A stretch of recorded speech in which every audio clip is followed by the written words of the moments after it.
Hello and welcome to Super Footy's Footy Revolution series. I'm John Ralph and I'm joined by the great Gilbert McAdam from St Kilda and the Brisbane Lions, and now of Marngrook Footy Show fame. Gilbert, you're a media superstar with the Marngrook Footy Show and you mentor some kids in Shepparton.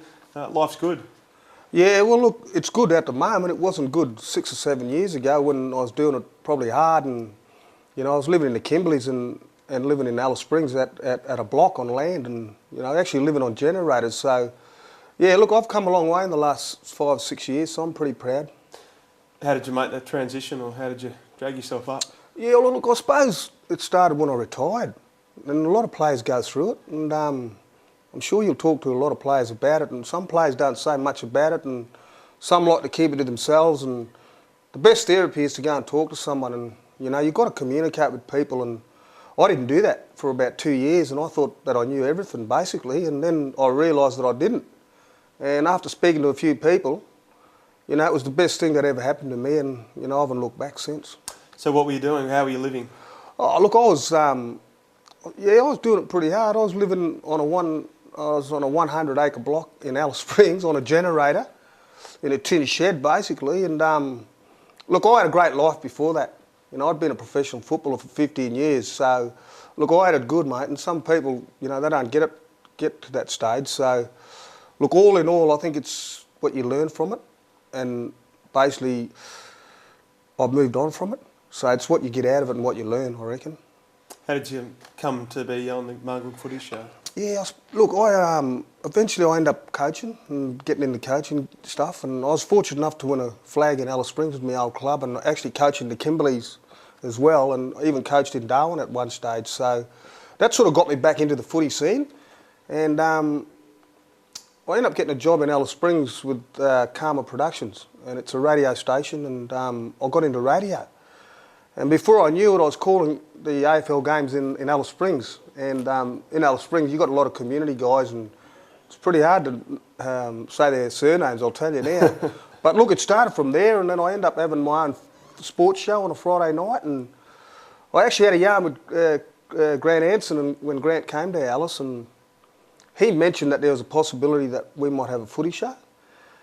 And people were talking about NITV at the time, and NITV was fortunate enough to get an agreement with the federal government, a 3-year agreement, and look, that was the turning point for us, because obviously Grant and his company would have put the tender in, and obviously we got a 3-year contract, and look, we haven't looked back, and people might see us today, but gee, the first 3 years it was a lot of teething problems, but yeah, look, best move ever done. You came to St Kilda and you followed your brother there. What were those early years like at St Kilda? Yeah, look, I suppose when Greg was there in the mid-80s, they got hammered about 20 goals just about every game. It wasn't good when he was there.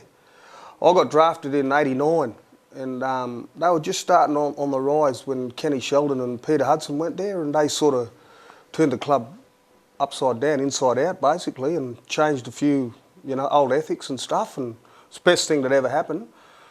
I was lucky enough when I went there. We played finals a couple of years, so I went there at the right time. And look, I had some great times at the club, and look, I made a lot of good friends, and I would have loved to have probably been on the locker and played 100, but I didn't. You're great mates with Nicky Winmar, or you were through there? I mean, it must have been amazing to see him in full flight. Oh, look, I was there when he was at his peak, and I used to watch him on telly, and I used to love the man. But when I actually played with him, I didn't get an appreciation of how good he was until I actually trained with him and played with him. And the things I used to see him do, you don't really see it as a spectator watching it on the telly. Pound for pound, he's the greatest Aboriginal footballer that I've ever seen. Is that right? Pound for pound, I've never seen anybody do what he does. He had every trick in the book, from the X Factor to tackling to 1%ers. I've never seen any AFL Aboriginal Indigenous player do what Nicky Winmar did on the field.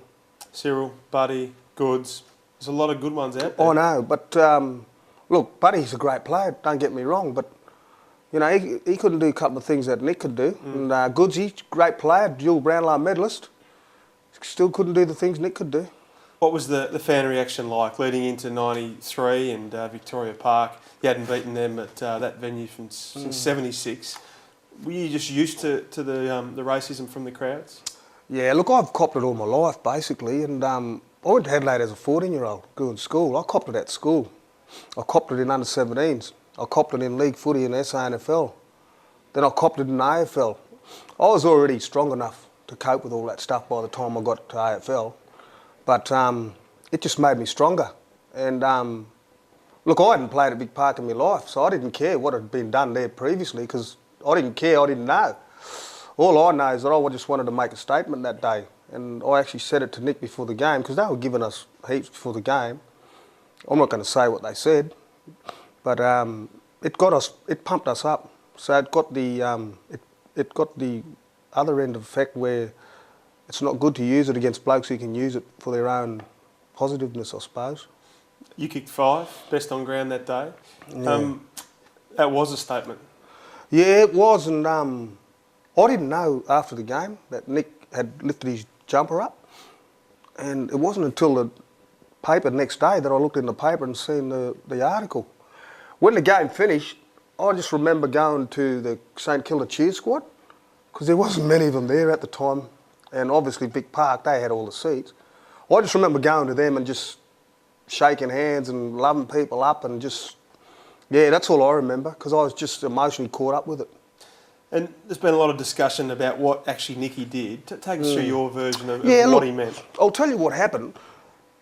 With the old reserves, basically, the reserves used to play before the VFL, AFL, and at half time of the resis, we normally used to go onto the oval and suss the oval out, see how wet it is, throw the ball up, see how it bounces, how high, how low, just to get a feel of it, see how it's bouncing.